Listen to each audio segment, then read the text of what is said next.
The Utah Story Show is brought to you in part by Utah State, home of the Aggies. So living on campus means more sleep, more friends, and better grades because you are not commuting. While others are driving or walking on campus, you're getting those precious extra minutes of sleep. Instead of going home to your mom or your cat, you're hanging out with roommates, neighbors, and friends. So 84% of USU students live away from home, making on-campus housing a community of academic support, peer mentors, friends, and constant activities. For a virtual tour, room details, theme options, and to apply, visit usu.edu/housing. The Utah Story Show is brought to you in part by Paisley's Grass-Fed Beef. At Paisley's, all animals are raised in southern Utah, free of antibiotics, added hormones, and all animals live on the doorstep of Capitol Reef National Park, and the best part, eating grass their entire lives. So they raise their animals and they run the entire business with three core values in mind: flavor, tradition, and sustainability. So Paisley's offers ribeye steaks, beef jerky, New York strips, chuck roast, everything that you would want. And you can find them for sale at the Liberty Park Farmers Market on Fridays, the downtown Salt Lake City Farmers Market on Saturdays, the Park Silly Market on Sundays, and all sorts of events throughout the summer and winter, including our upcoming Made in Utah Winterfest. Shop now at paisleys.com, Paizlees.com. He has a special going on right now on ribeye steaks, so go check it out.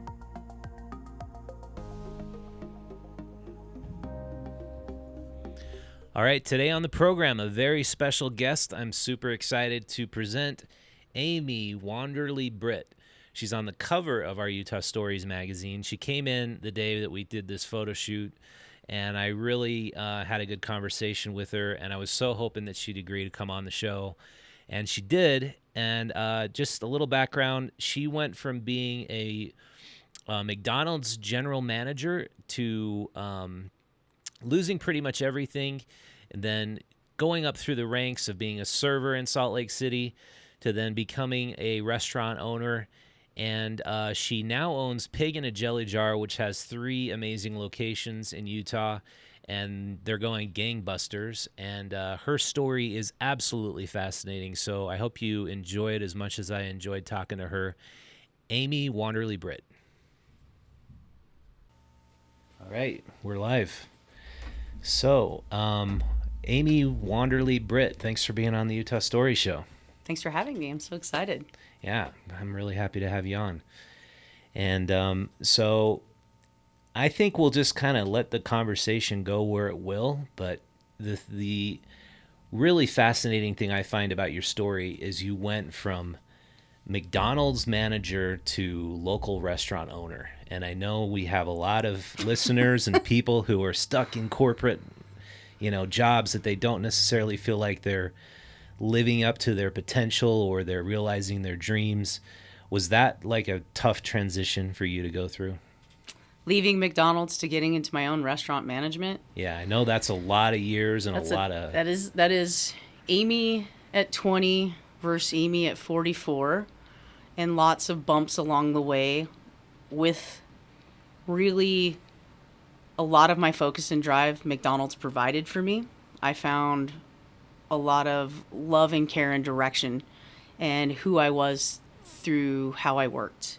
And then as an adult, transitioning into owning my own business, what I try to help people with is find that passion the same way that somebody helped me find mine through that process, and also know that we're all supported along the way. But Amy from 20 to 44 had a lot of bumps in the road that were really swept under the road. We were just putting those under the viaduct and coming back to them whenever I really had to look at them. And what I would like for people to know is you're never trapped. You can do whatever you want in life. But when you feel that way, you don't know those things, right? Mm-hmm. I think what we talk about at Pig and the people that I really surround myself with is you are where you are and you're where you're supposed to be, and don't worry because we're going to meet you where you're at. Mm-hmm. And that's really what I felt like I got from McDonald's. You know, it was crazy 49-cent Big Macs and people lined up and Beanie Babies, world record breaking sales and faxing your sales to other people to get them excited to be restaurant managers, because I can't do anything in life if I don't think I'm having fun, truly. Mm-hmm. And I have fun in internal competition. And in that, I'm at least driving towards something so I don't feel trapped. Yeah. It's just kind of the way I learned to navigate that. So while you were at McDonald's and you're working your way up the ranks, what would you do and say to yourself to enjoy it, to enjoy every day? Whew. Do you want to know the true reason why I got into management to begin with? Was because I had a manager who was pushing me in a way I didn't respond well to. That's the nice way of putting it. And it ended with Amy taking off her McDonald's shirt and throwing it in a trash can and saying, you know what? There has to be a better way. I'm taking that lady's job. That lady's still friends with mine, because she played a necessary part in getting me really driven and involved to be more of a leader. Because although I've been captains of teams and clubs and things, somehow in that I never saw myself as a leader. What I saw was there's a nicer way to hang out with people. There's a nicer way to manage. It doesn't have to be a dictatorship. It very much can be a collaboration. And that clicked with me as a 16-year-old manager, who then at 20 as the youngest GM, who really only wanted to be a manager to flip the finger off to the lady and show her that I could do it in a nicer way. And I did.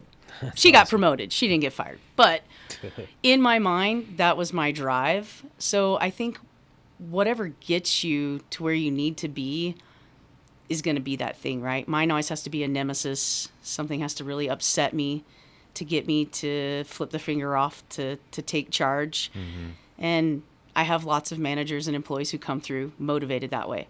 You know, I hire little bits and pieces of me without even realizing I'm doing it. So in hiring lots of Amy's who's worn lots of hats and been lots of personalities, I can be your best employee or I can be the kid who takes your whole staff away from you. That's bad.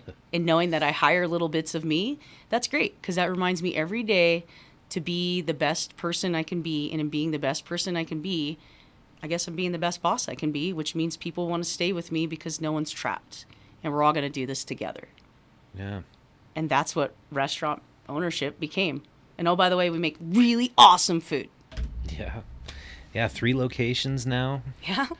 And crazy. And all of them are doing well. You don't feel like you have to be in 3 places at once. And well, I'm not in any of them right now. I'm in them every day, coaching and mentoring and checking in. But I went from 5 employees 7 years ago to 75 and a circle of upper management around me, really providing careers and basing it off of what I and how I felt at McDonald's. I worked for a great company. I worked for a company called CMI, which was one of the largest corporations, independent corporations under McDonald's. And that's where I get all the way that I structure my company from. And it was a great company.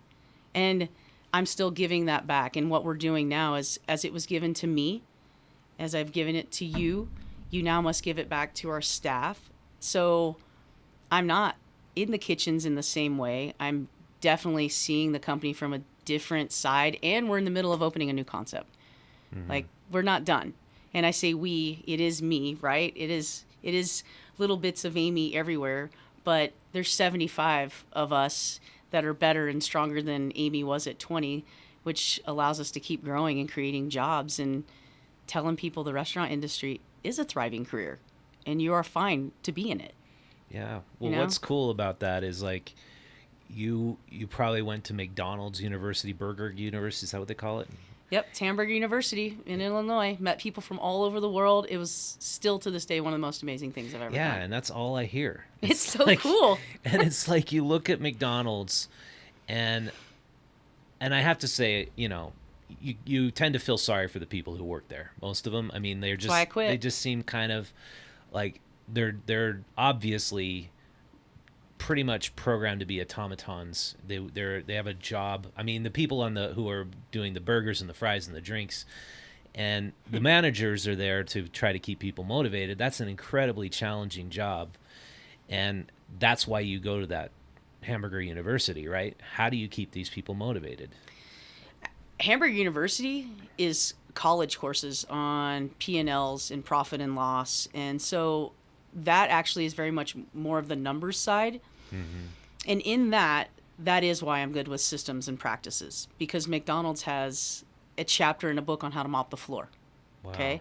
And Pig in a Jelly Jar has the same system and process, because that's who taught me to mop the floor. Mm. But what I didn't get from Hamburger University is the mentorship from people like Deborah Langston, who she retired way, way, way up there, right? And she still breezes back into my life as a coach and mentor, right? Or Miss Letty, who was my first manager in Dyersburg, Tennessee. Like, I had these strong women who it didn't feel like how you felt, honestly. Yeah, it didn't. It felt like a family. Good relationships. It felt like I needed a direction. It felt like a home away from home. In some ways, it was friendships that were better than friendships you could have in high school. Because, I mean, we didn't even have social media yet. Mm-hmm. But you definitely didn't want things maybe happen in high school repeated in this other world. That's really what McDonald's was.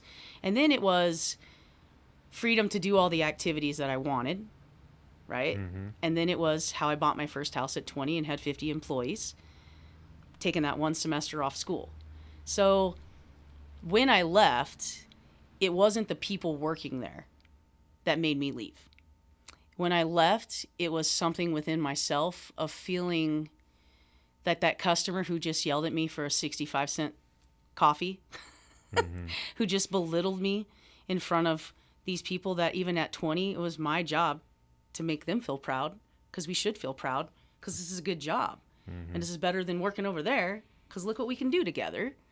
But I left because of that, because that's how I felt like people viewed me. And it took me a long, dark road, even in owning another restaurant before Pig, to still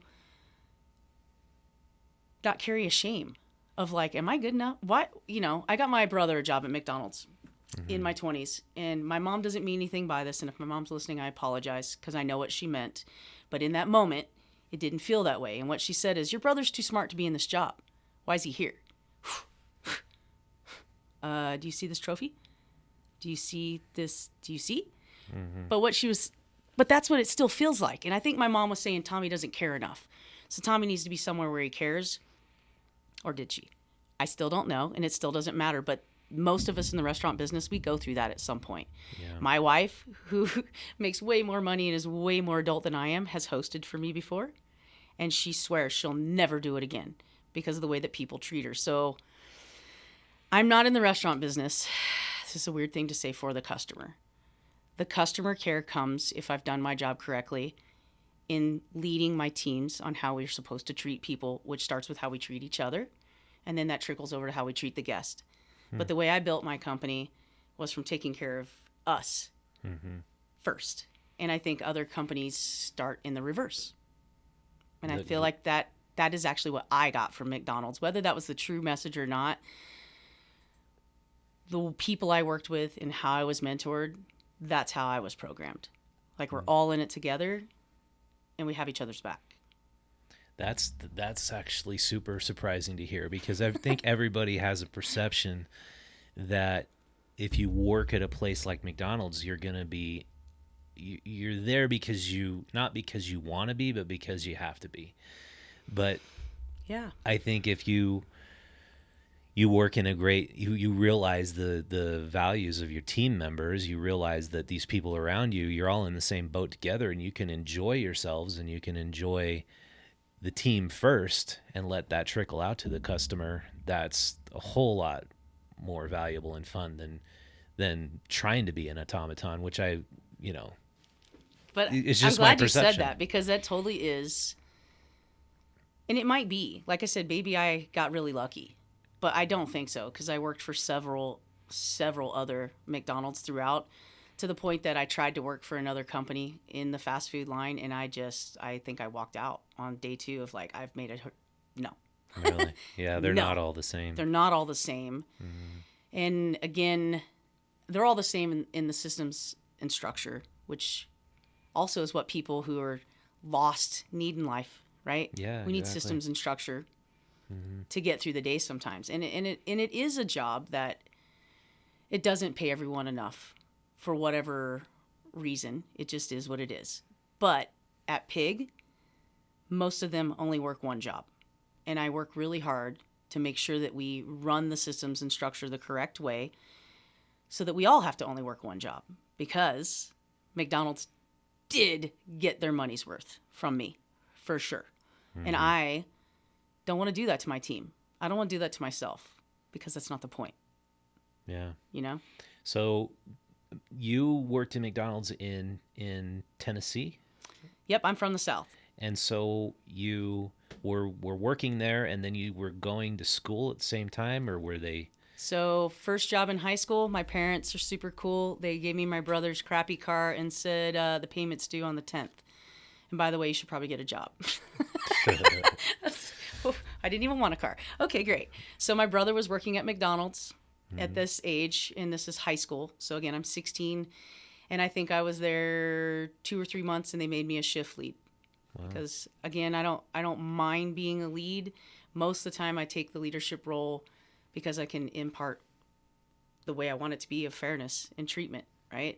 And then I left for college and decided to be a facility manager instead of, play volleyball, and give up that as like a career option, and went back to McDonald's management while I was in school, while I was taking 20 hours, while I was driving the volleyball team around, right?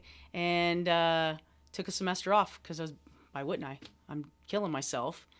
Moved to Memphis, Tennessee, and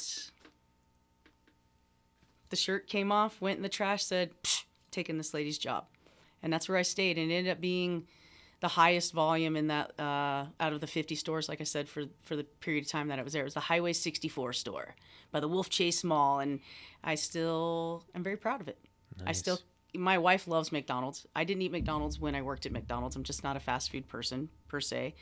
But when we go to McDonald's now to get Vivi, my wife's Big Mac, I still can't help but look up, look down, look at the trash cans. Oh, they got ketchup on the lid. Like, it will never go away from me.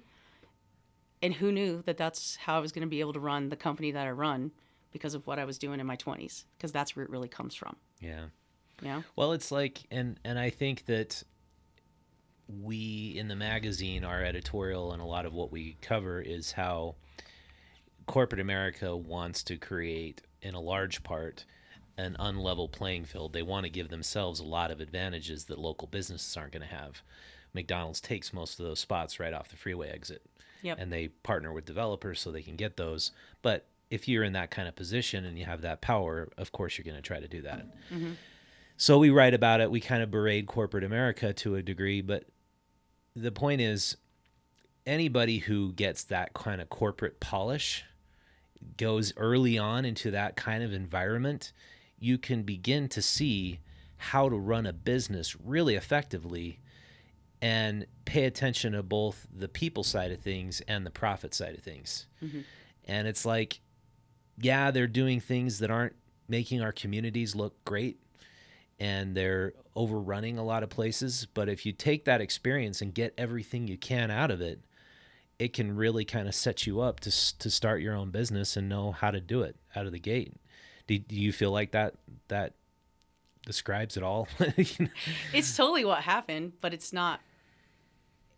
Again, I never thought this is what I was going to do. You never had the plan. If you would have told me this is what I was going to do with my life, McDonald's was always a stopping point. I never was intending to stay.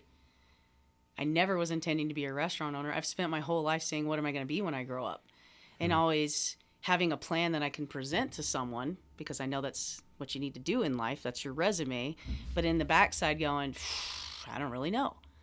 And so Pig now is, I get to create the McDonald's the way that I want it. I watched that movie, and that wasn't the story we were told. And now I don't really care about Ray Kroc. And thank goodness his wife was the kind-hearted woman that she was. And it does have that edge for me, right? But that's going to come up for me at some point too, because I'm not opposed to growing my company and possibly having that type of expansion, in my future, in my very near future, because I think just like everything else, it has to start with good intentions, but we have to pay attention to it and take care of it along the way so it doesn't become this conglomerate of taking people out. It can become a positive message all the way through of providing structure and growth and support. And oh, by the way, you're getting paid. Cool. Yeah. Yeah, that's I think the most important thing. You're taking on people who absolutely need structure and support, and they're getting an education at the same time. It's like, what more could you want? I mean, aren't we all, though? We're all doing that in our Yeah. business when we own our business, too. It's just, I think I had to figure out what my passion was, even in ownership, which is weird. Mm-hmm. I'm not a chef. I love food. I love food. I pick my vacations on the types of food in the restaurants where my wife and I are interested in eating, right? Mm-hmm. Fascinated by the craft of things. Very, very hard trying to hold on to pig that it doesn't turn into a McDonald's. Well, you know? yeah, like chicken and waffles. you guys put that on the menu, and that was at a time when that was brand new. Now everybody's got chicken and waffles on their menu, or I mean, a lot of places. Well, it do. tells me I could be out of a job soon. And what I tell everybody that at Pig is, we need to stay innovative, right? And you got to pay attention to things, because if all we're banking on is chicken and waffles, you guys might not have that future career that we're talking about, right? And chicken and waffles, hilariously enough, are my least favorite thing on the menu. Really? Although they're spectacular. Yeah, I love it, but I agree. The stuff on your menu that I really love is your burgers, and Yeah? meatloaf. And, Cool. and yeah. We have a bunch of new burger specials right now, your so you get to pies, too, vote yeah. on which one's going to become the new burger. The pig burger Oh, really? will go away. Amy is now anti-blue cheese. Okay. So on the new menu and the new specials that are out, tell your servers if you eat it and you like it, because that's going to become the new pig burger. Okay. Yeah. I'll definitely go try it. So, along the way, you said you had bumps in the roads. You said that there were a lot of things you ran into, and I can see this with a lot of the business owners we work with. There's always bumps in the road. How would you describe some of those, and how did you overcome them? I don't know how to compare myself to anyone else. I don't know. I play in my own circle I'm busy with my own people, so I don't know what other bumps in the road people had. My bumps in the road are more with my personal growth and where I am in the world. And again, with finding my place and helping the people that work with me find their place in the world and not struggle with, I've been sober from drinking alcohol for 5 years. That's definitely not something I need in my life. Struggling with depression, and then picking up alcohol, which is prevalent in this industry. And that's another thing that we kind of talk about at Pig and I just call Pig in a Jelly Jar Pig, right? Mm-hmm. And eventually, the company will be full circle as we speak about the other concepts. But for now, when I say Pig, it's all three of us. Mm-hmm. And it's 75 of us, and we're still growing.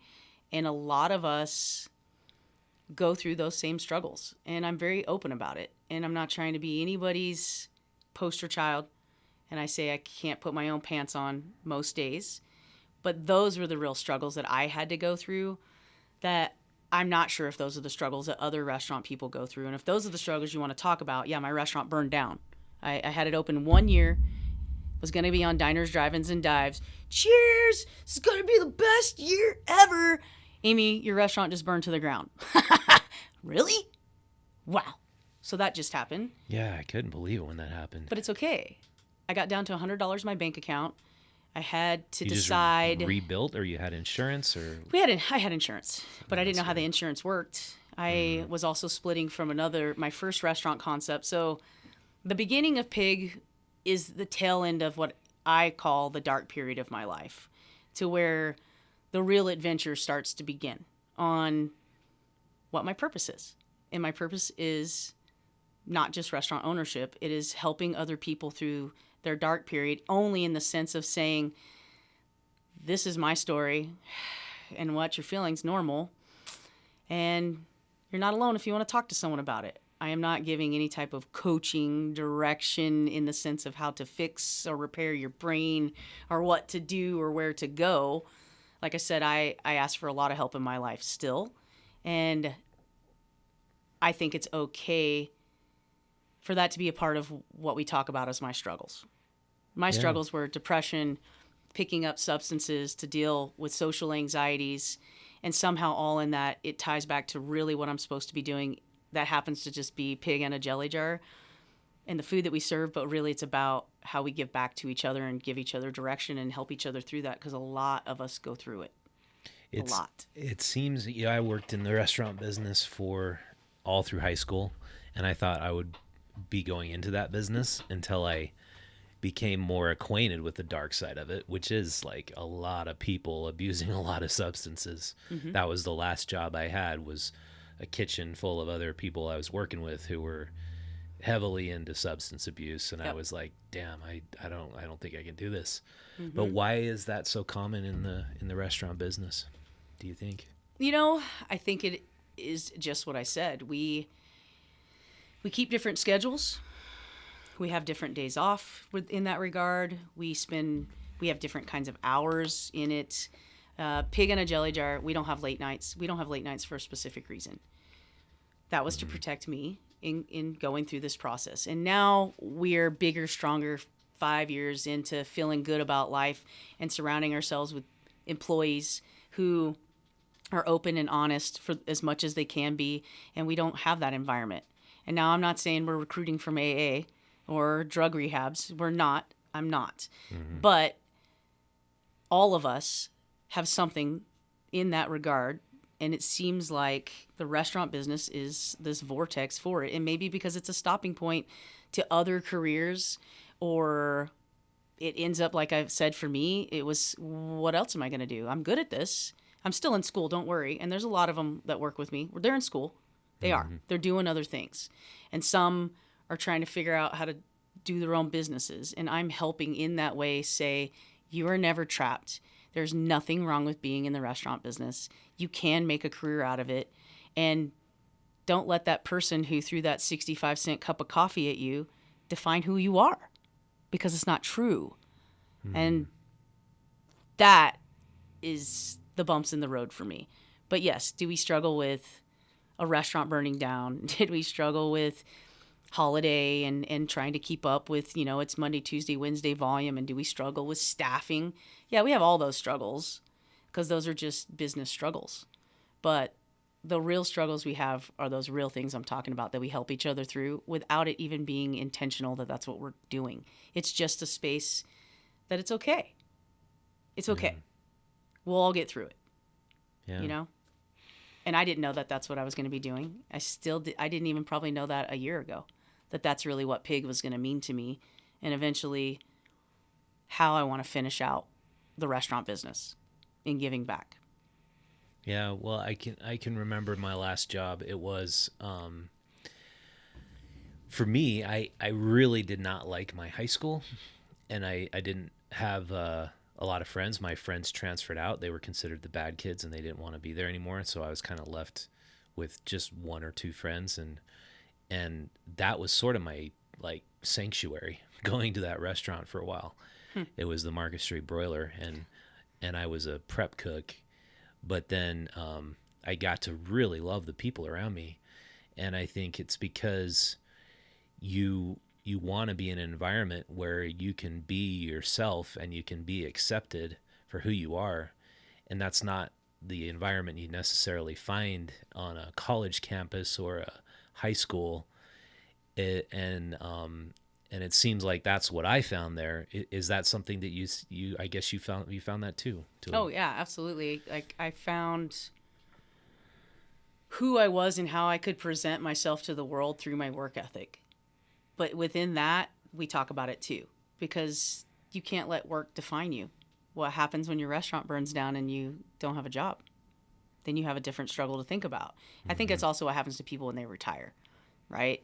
So again, we try not to speak in such finality. We all had different points of things in high school, and the biggest thing is, I think, in learning to navigate the world as an adult, it is just finding like-minded people. And you end up spending more time with people you work with than you do with the people you love and go to bed with. Yeah. weirdly true. enough, right? Until you get to that point where you say, I don't want to work that way because this is more important to me. And that's another thing we talk about at Pig, which is how do you do a budget to figure out how much money you really need to make? Because you can't always just keep saying you need more money. Maybe you need to look at your lifestyle. If you only want to work 25 hours a week, then be comfortable with the money that you make and enjoy that you only work 25 hours a week. But if you need to make more money, well, here it lies your opportunity, but know what you're going to give up. Me, personally, money has never been my drive. Yes, it's nice. Yes, it's helpful. But again, throughout these bumps in the road for me, I've lost it all several times. And no, I don't want to go through that ever again. And I'm hoping I've learned the lessons the right way, that I don't have to go through it again. I make good decisions. I know who I am in the world. I create a safe space where people can feel comfortable being who they are in the world. And at the end of the day, if that's not enough, well, that's all I have control over. No, that's great. Yeah. I got to ask, how did you rebuild after you burned the place down? Like, what was the process you went through? Because that's just, I mean, that was quite a comeback. Well, again, I was still drinking and still doing the lifestyle of no different probably than most of my friends. But what happens is with someone who struggles with depression, when you put those substances in your body, well, the depression's worse, right? So the restaurant fire happens, and I'm not going to get on diners, drive-ins, and dives. I have struggled with my place in the world my whole life. I did try to commit suicide few years before this restaurant fire, struggling with that displacement in the world. And when I woke up alive, I said, okay, I'll never do that again. And we're going to talk about that with people because people don't look at me that way and people don't think that. And that's part of the problem. We should just talk about it because there isn't a look, there isn't a vibe, there isn't a thing with someone who struggles with depression or with substance abuse unless it's completely out of control. And I had points of that for sure. But when this fire happens and what of course do I want to do? I want to take myself out again because now, look, I just made it through. Now we've burned it again. Oh my gosh. But I promised the universe that I wouldn't. I took myself to a safe place. And then I got creative in not drinking and in crying every day and saying, why is my life like this? I actually found gratitude and was able to surround myself with people who had what I want and slowly begin the process of what other people think about you is none of your business. And all these things with $100 in the bank account and Fred from Cafe Melisse will give me a job as a dishwasher until my insurance money comes in, ends up not happening. But all 5 of those original employees come back. I stop drinking. I decide this is it. All chips on the table. Just be happy in life. This is it. And we have not stopped growing and expanding. There's 75 of us now. We haven't opened the new concept. We haven't even begun the next leg of what the company will look like. And look what I would have missed. Yeah. Right? Yeah. Because that would be the point, to just like give up. That is it. Say to hell with and that's this. what we talk about too. It's like, I don't know. I heard Missy from Public speak at a Goldman Sachs thing a couple weeks ago, and she said, I was talking about her team, she calls them baby goats, and I thought that was hilarious because we're duckies. We're all in our little ducky, and these are all my duckies, and we're all protecting each other. But really, at the end of the day, the duckies are protecting me, and I can't ever not let them know that for me, because that's what this is about. I think that's how you stop from becoming a McDonald's. And this is how you keep doing the right things. And this is how you keep giving back. So when your restaurant burns down, you have $100 in your bank account, you don't decide to do stupid things to take yourself out, because it doesn't matter. It's always going to be okay, because you can start over anytime you want if you ask for help and surround yourself with good people. And I am lucky, right? Yeah. So in being lucky, I think it's good for me to share that with people, to say it's always okay and no one's ever trapped and stuck and you can always rebuild.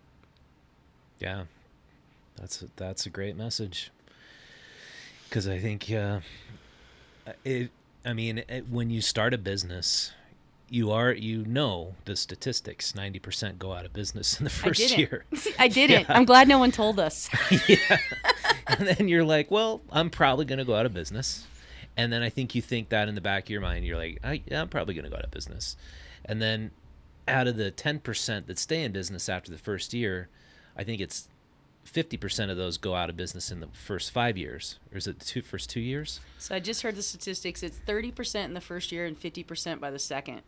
And I think, again, if someone had told me that, because I'm hearing that in opening my fifth concept, I'm learning all these new things and working with banks. Yeah, and hearing when all you these learn about the real work behind business and what you're supposed to know before you do it, you're like, why did I ever think I could do that? I'm glad no one told me. Yeah, it's kind of good when people don't tell you. You still should not have told me. And failure is not an option for me in the sense I failed a lot, right? But I'm not going to quit anymore because nothing comes from quitting. And that doesn't mean you stay in a place that makes you unhappy in your growth. And I'm not. We're in a very happy place and we're growing. But yeah, nobody told me all those statistics and I am kind of freaking out. You shouldn't have told me that shit was possible. Well, for some reason, it was like when the economy was so crappy anyway, you're like, well, what am I going to do anyway other than have my own business? I mean, go take some crappy job in the crappy economy and get lousy pay and just grin and bear it. Might as well just do something you want to do. And I didn't get that choice either. Remember, mine is following someone else's vision and then splitting apart because we don't support anywhere close to the same vision. And Pig was going to be my food truck that I got lucky, or did I? But because everything to me, actually, there's luck in it, but I also don't truly believe that. I think everything happens the way that it's supposed to happen. Mm-hmm. And you get a choice. You get a choice in everything you do.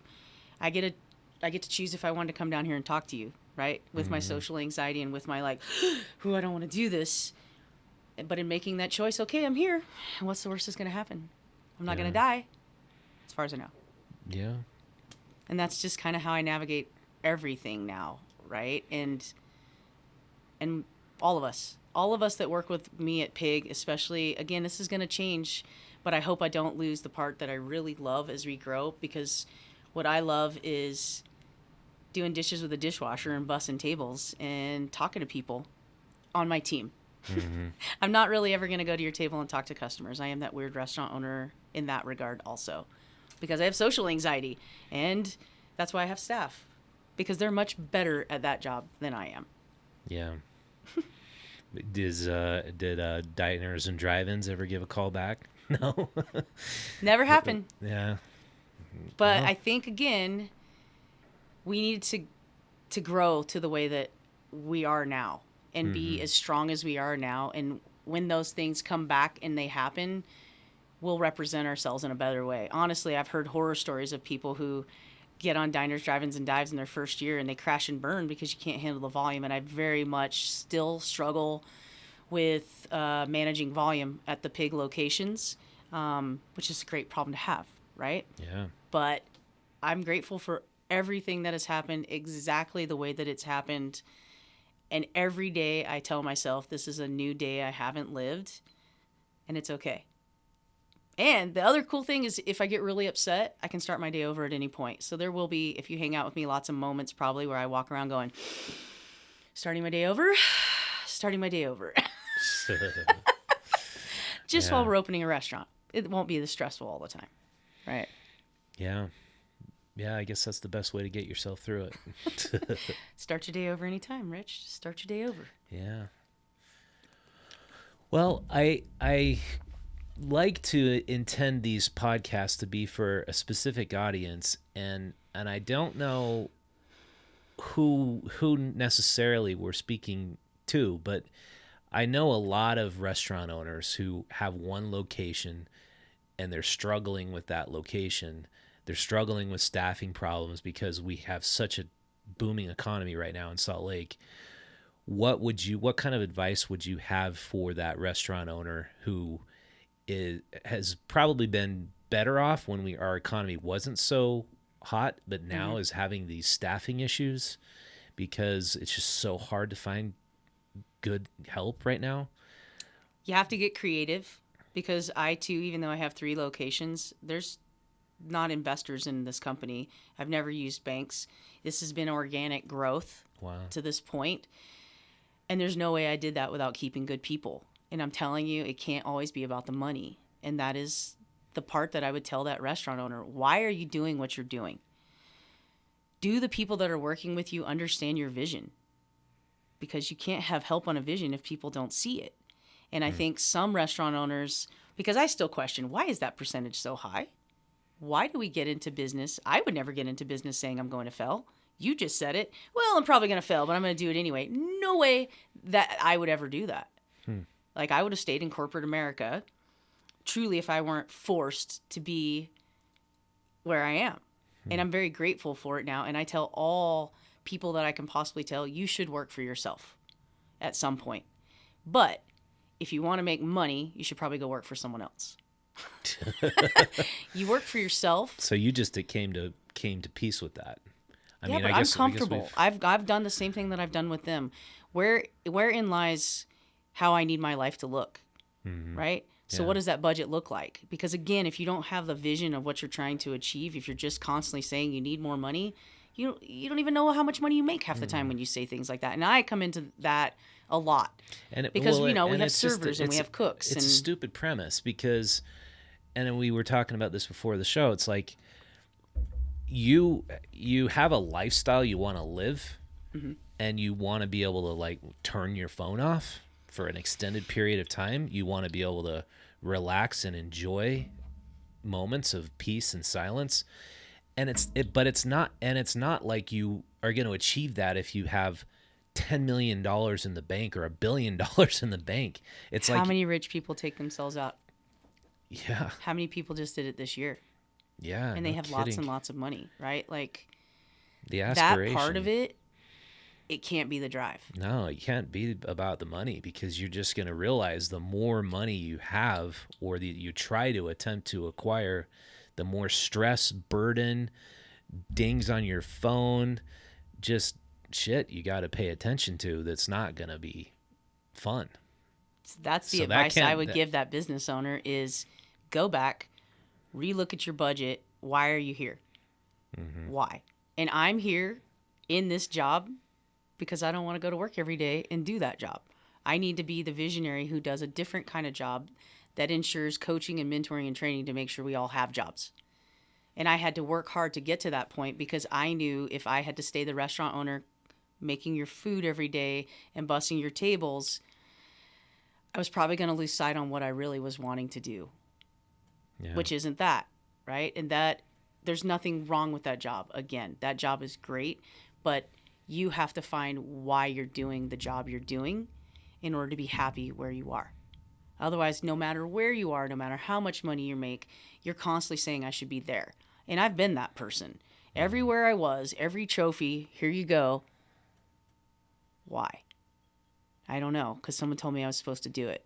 I don't know, because I have to pay for this car that my parents gave me, so this is why I'm working.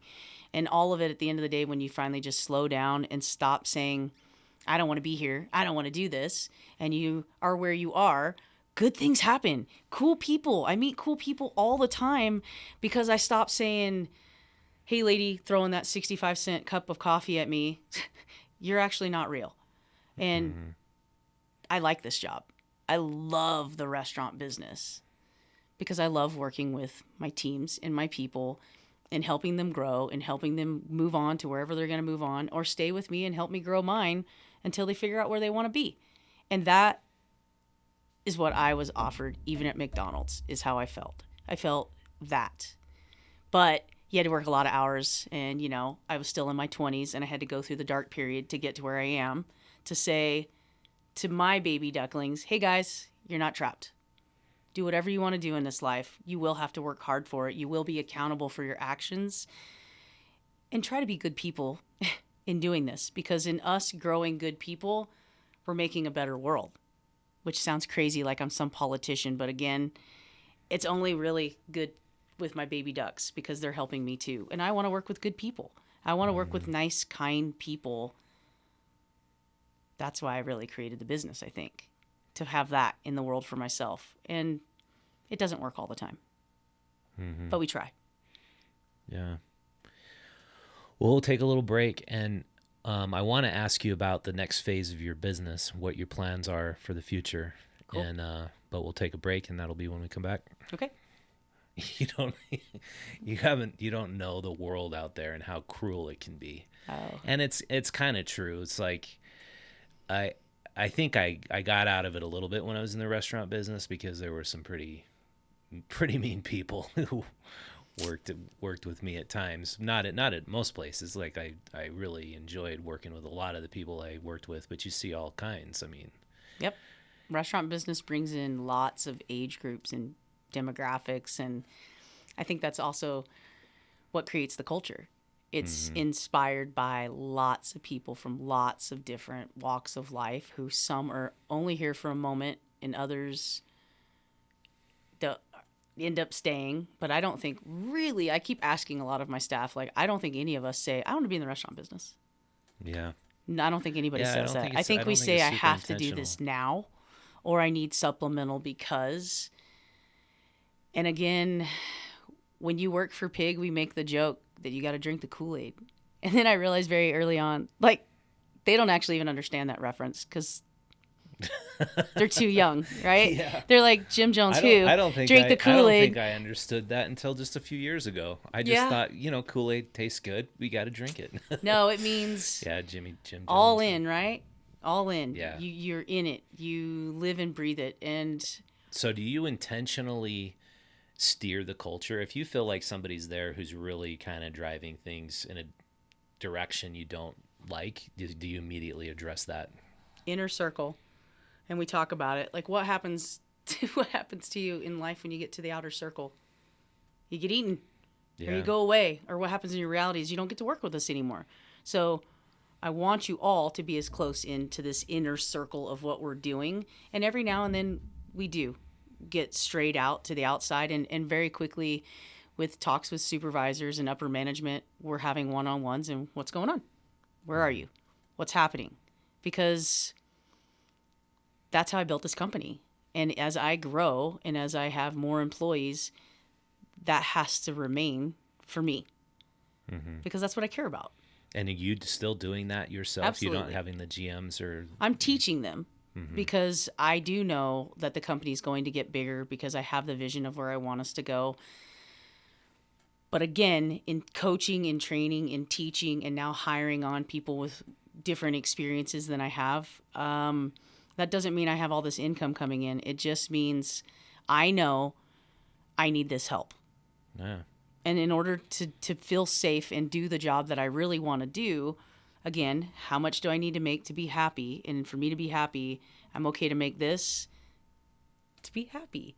To go to Tulum with my wife whenever I feel like it, because I don't have to worry about the restaurant, because everyone's got each other's back. And in those moments when someone goes to the outside, because they inevitably do, I am and we are paying attention to each other, and someone is there, at this point still guided by me, but that's not the goal. The goal is to teach these guys on this inner circle who will become my upper management team, who are my upper management team. It is, there's 5 of you doing what I was seeing, but me teaching them to see it, because that's really what makes this business work. It's having each other's back and caring for one another. And it's not how many chicken and waffles you sold today, although that's important too.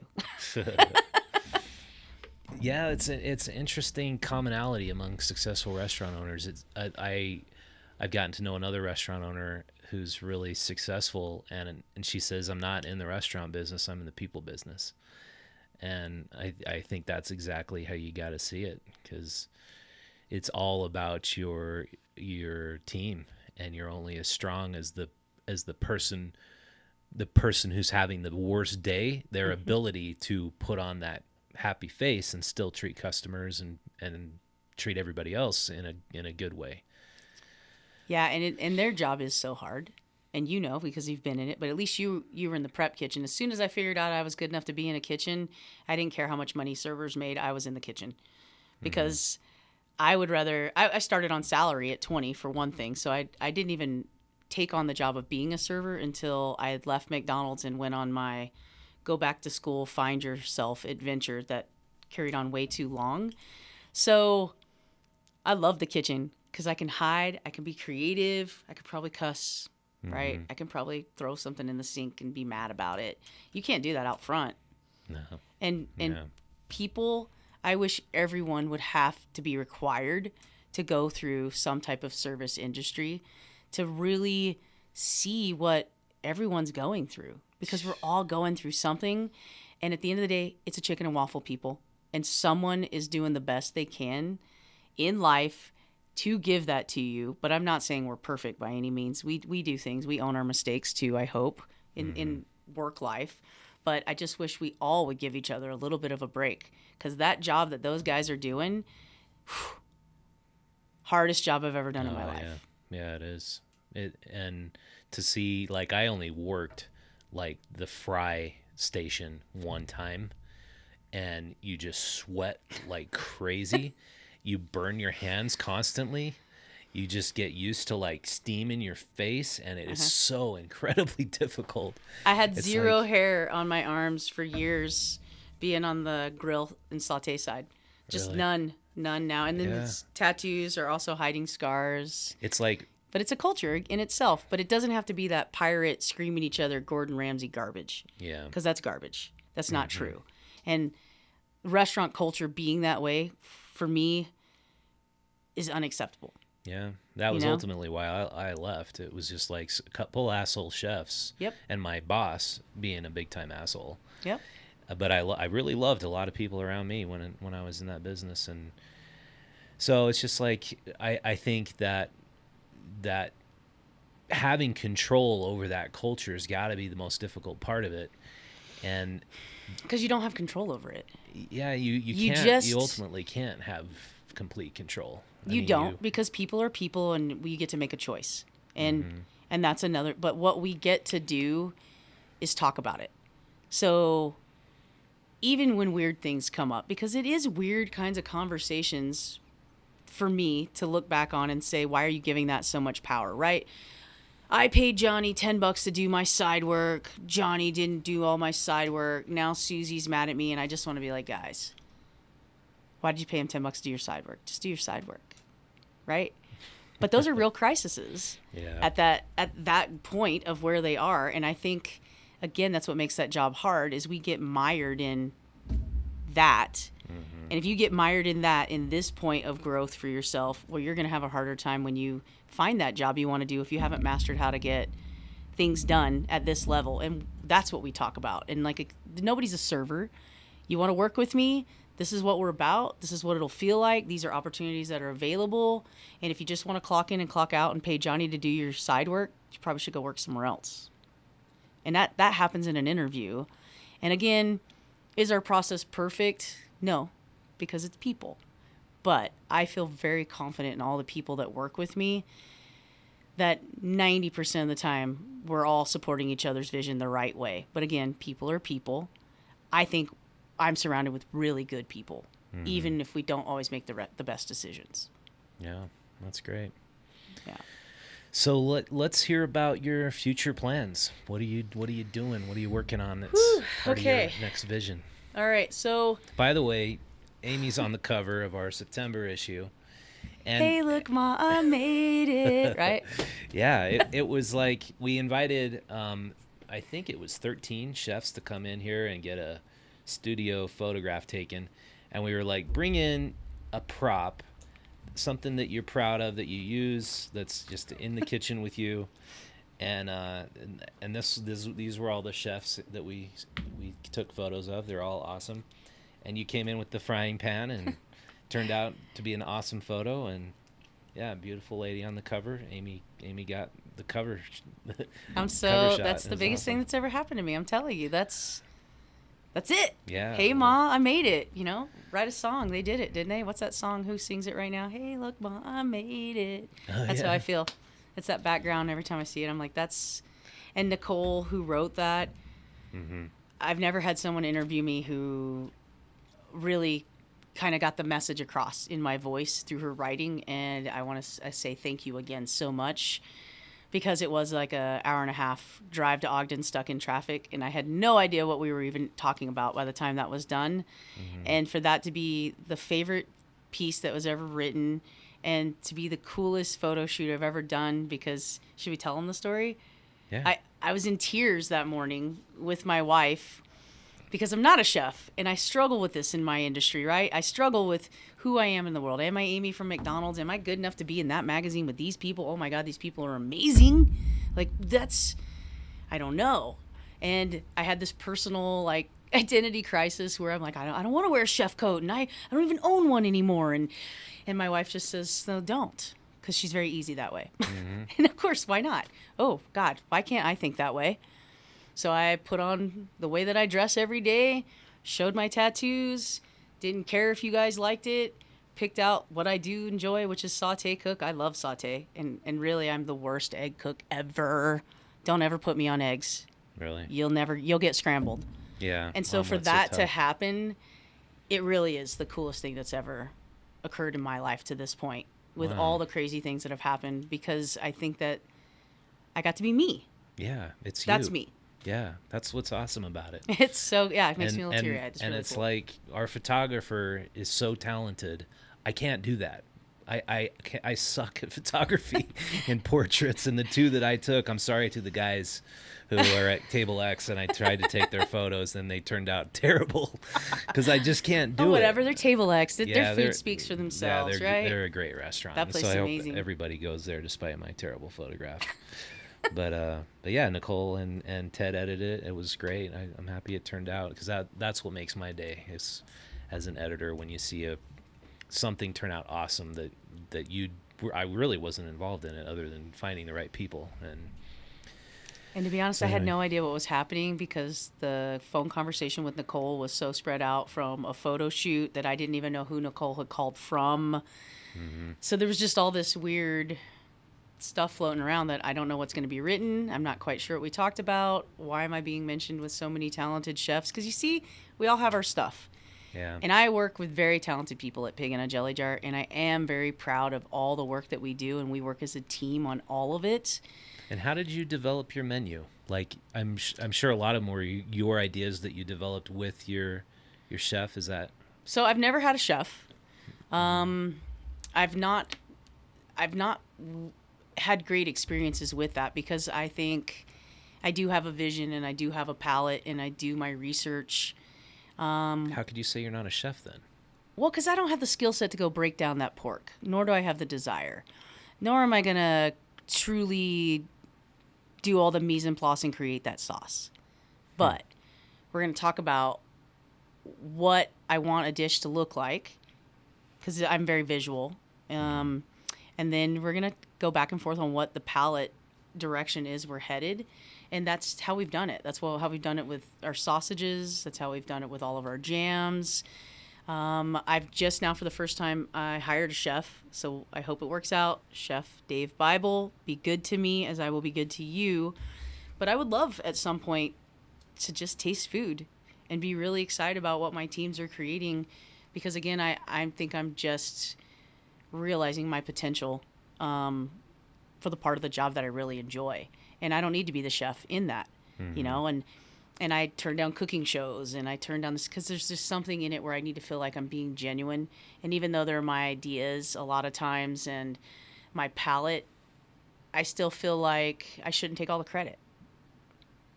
Yeah, you know? I guess so. Yeah. And so Dave Bible and my new team of people that I have as we open WB's Neighborhood Daily Wine Cafe and Coffee House. We get the keys in 2 weeks, and we open November 1st. And that is a different sister concept to Pig and a Jelly Jar.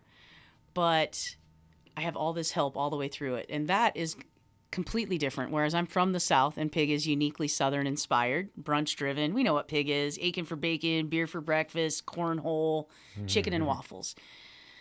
Well, I'm 44, and I'm a little bit older, and my wife's from Sao Paulo, and I'm inspired to create what inspires me in life. And Wine Cafe and Coffee House, which is Latin European inspired and uses my wife's mom's recipe for chimichurri is very much where I am. And I'm excited to do something different. And the wine cafe and coffee house, which will be housed in the Monarch, it's a newly renovated historic build out, and it's a working art space and innovation lab. Looks very cool. It's amazing. It's 60,000 square feet of Can you show that, Tyler? creative collectiveness. The Monarch? Housed in the Nine Rails Creative District, which is the art district extension of historic 25th Street. Yeah. Yeah. So that was a building that was abandoned? Is that... It used to be the parking garage is the story for the Ben Lomond. So you would stay at the Ben Lomond, and then you would take your Model T, and maybe you needed a tire repair, and that's where it would be housed. Wow. It's so cool because even in the historic build out, we've left the original architecture, and it looks Spanish.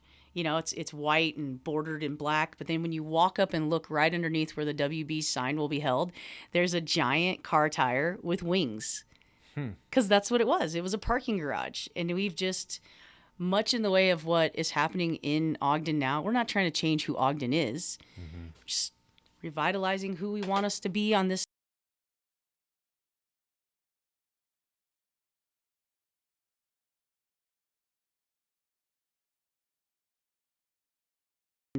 You know, I guess because I'm not from these parts, that where we are in the creative district, the Nine Rails Creative District, it was this part of town where there wasn't really a reason to cross Washington, and we definitely have given you a reason now. I mean, Cuppa and Argo House and all these amazing people that I'm meeting, and just walking in this neighborhood. Yeah.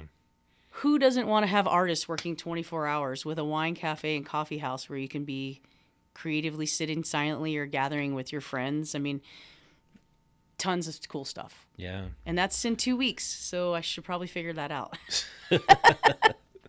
Yeah, Ogden has become this really cool little hotbed because unlike Salt Lake, the property values didn't just go absolutely nuts.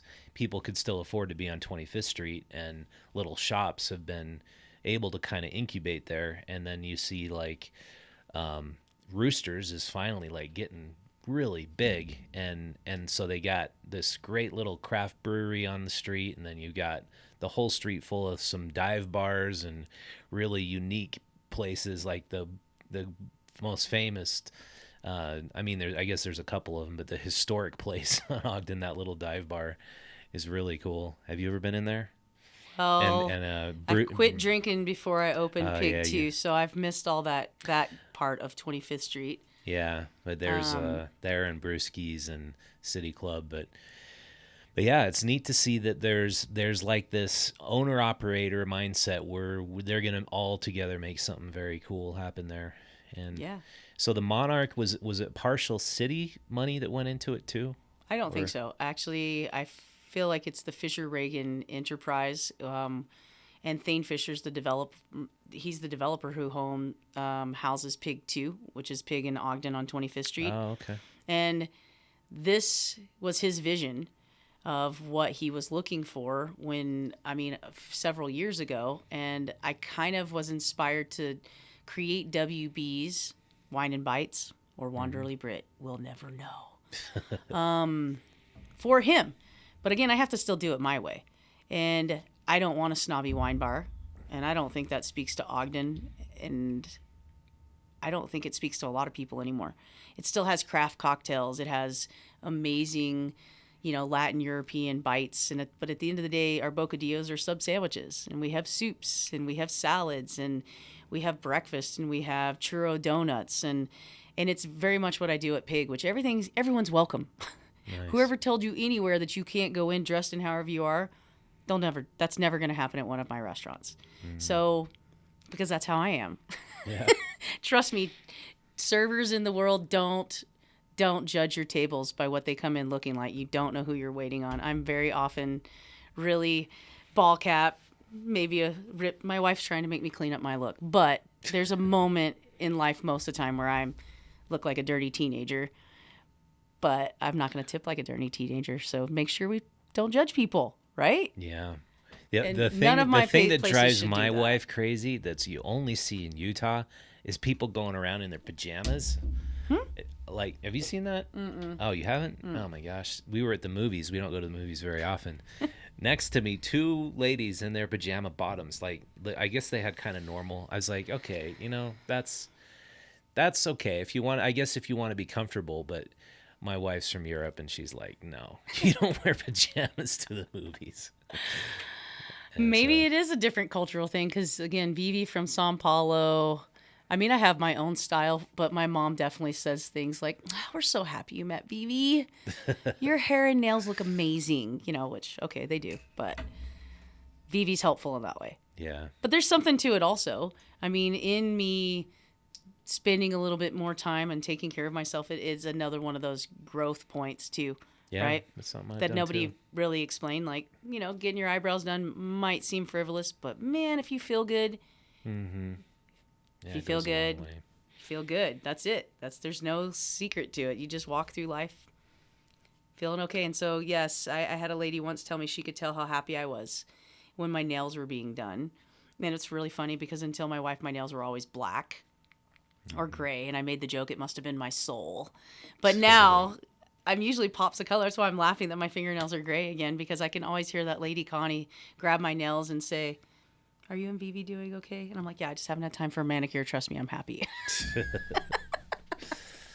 Yeah, I guess you got to do it. I started going to that barber, and I used to cut my own hair for 20 years, but Oh it my feels God. so good to go to a barber and not have like little chunks of hair coming out in weird spots. And Yeah, I didn't, Yeah. I was just, I also had to work really hard to get to where I am. Again, the restaurant burned down and I had $100 to my name. So I still feel really grateful that I can go get my hair done today. yeah, And mostly it's about, can you get me to sit still for 2 hours? Come on. Can't we get my hair done faster than that? I have like one layer of hair. But those are all new things for me to be able to enjoy too. And those are things that I try to make sure that my teams can do. Like, hey, you guys go and get some new uniform shirts, even if it's Old Navy. I'm not made of money, but I know how good it feels. Or, hey, you guys go and have a business meeting, but maybe go to Jed's Barbershop and feel good about it. And it's because of that in my process of where I am that, yeah, a new shirt feels good. And it doesn't have to feel like it's being frivolous or that it's wrong. I think it's important to take care of ourselves. yeah. Right? The work-life balance Yes. is so essential to not getting burned out, and it's something I think you only get to either get good at after you've been around for a while, or you just want to look for that exit strategy if you never get good at it. I think you better have an exit strategy anyway, right? I have to have an exit strategy. I always go 5 years out on my goals because the joke is I can't be popular for more than 5 years. It's too much pressure. I don't know what I'm going to be doing in 5 years, but whatever we're going to be doing, I'm going to accomplish this goal. And then if I feel good about it, then we'll move on to the next. But that's something I have to do too. Like, I don't have, New Year's resolutions per se. My friend Kelby and I were talking about that. I don't have a New Year's resolution. My year was the way my year was supposed to be. Now I have like the visions that we sit and come up with for where our next year is going to go. And like Vivi and I were already talking about that. What are we going for this year? Because we got to focus the energy together. What are we after and why are we after it? And again, I wish somebody in my 20s would have talked to me that way. Maybe it would have kept me out of some dark spots, but maybe it wouldn't have. Everything turned out great, right? I'm on the cover of a magazine. I'm sitting here with you. What? That's crazy. Yeah, well, you deserve it. Yeah, so I think it feels like a good place to wrap it up. And to learn more about WB, where do people go? Like when they want to? We go to WB's at WB'sEatery.com, and we are grand opening at the Monarch November 1st. We also tonight, and then we have one more of these. We're a pre-Twilight party where New World will be there tonight making a craft cocktail. It's a $5 donation to the O1 Arts District. Come down, have some bites from WB's. We're doing crafted non-alcoholic cocktails. New World's giving you the hard stuff. You can see the artists working. We can take you on a tour of the space. And everybody, we want you to come down because this is awesome. There's nothing like this happening. I don't think anywhere in the state, to be honest. Yeah, I don't know of any art collective group that's open right now that also has like a restaurant and a wine bar. That sounds just really, really It's cool. going to be cool. Yeah, well, okay, we'll have to see if we can come tonight. Yeah. That'd Hope be you fun. can. All right, well, Amy, thanks for being on the show. I really appreciate it. Thanks for having me down. It was great. Actually, it really, really was great. I appreciate it. Awesome. Yeah. Okay, until next time, this has been the Utah Stories Show. My name's Rich Markosian, and stay tuned all week. We're going to have more podcasts coming up. The Utah Stories Show is brought to you in part by Legends Pub and Grill. It's locally owned and operated and serving up all your classic favorites and unique originals too. They have amazing burgers, which I absolutely love. Their food is made with real, wholesome, delicious ingredients, awesome appetizers, main dishes like steaks, sandwiches, salads, pizzas, calzones, and now they've got a very special new options for gluten-free and vegetarian folks. Finish off your meal with mouth-watering desserts, plus they have a full bar which offers all sorts of local craft beers. I love their talented bartenders, their tasty creations, and check them out for an upcoming Utah Jazz game or U of U game. It gets rowdy in there, but it's an awesome environment to go check out a game. They recommend you call ahead and reserve space for your group, and they accommodate all ages. They now have 2 locations. Your downtown Salt Lake City location is at 677 South, 200 West, and their new Southtown location is at 10631 South, Holiday Park Drive in Sandy, Utah. The Utah Stories podcast is brought to you in part by Curry Pizza. So Curry Pizza has been serving Indian food for over 10 years, and they came up with a twist of creation of putting curry sauces on pizzas. They opened their first location in a small town called Bicknell, Utah. It was called Binda's Curry Pizza Palace.